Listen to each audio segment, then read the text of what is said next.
5 വർഷക്കാലമായി ഇന്ത്യയിൽ തൊഴിലാളി സംഘടനകൾ യോജിച്ച് നടത്തിവരുന്ന പ്രക്ഷോഭ സമരങ്ങളുടെ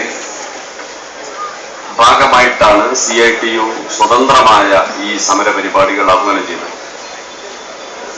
സാർവദേശീയ തൊഴിലാളി ദിനമായ മെയ് 1 മുതൽ CITU സ്ഥാപക ദിനമായ മെയ് 30 വരെയുള്ള ഒരു മാസക്കാലമായിരുന്നു ഈ പ്രക്ഷോഭത്തിന് തീരുമാനമെടുത്തത്.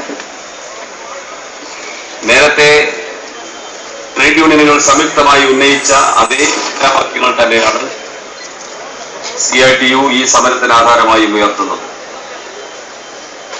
മോഡി ഗവൺമെന്റ് വന്നതിന് ശേഷം 2 ഘട്ടങ്ങളിലായി ട്രേഡ് യൂണിയൻ ഐക്യസമിതി ദേശീയ പ്രക്ഷോഭത്തിന് ആഹ്വാനം നടത്തുകയുണ്ടായി.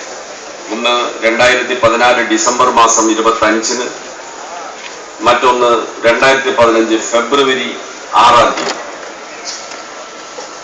ഈ 2 ഘട്ടങ്ങളിലെ പ്രക്ഷോഭങ്ങൾ നടത്തിയിട്ടും ട്രേഡ് യൂണിയനുകളുമായി കൂടിയാലോചന നടത്താനോ തൊഴിലാളികൾ ഉന്നയിച്ച ഏതെങ്കിലും ഒരു ആവശ്യത്തെക്കുറിച്ച് പരിഗണിക്കാനോ ഗവൺമെന്റ് തയ്യാറായില്ല.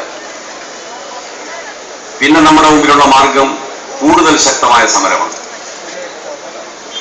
ഗവൺമെന്റ് ഇന്നേ വരെ ഒരു കേന്ദ്ര ഗവൺമെന്റും തയ്യാറാവാത്ത, ധൈര്യം കാണിക്കാത്ത വിധത്തിലുള്ള തൊഴിലാളി വിരുദ്ധ നടപടികളാണ് കഴിഞ്ഞ ഒരു കൊല്ലത്തിനുള്ളിൽ സ്വീകരിച്ചത്.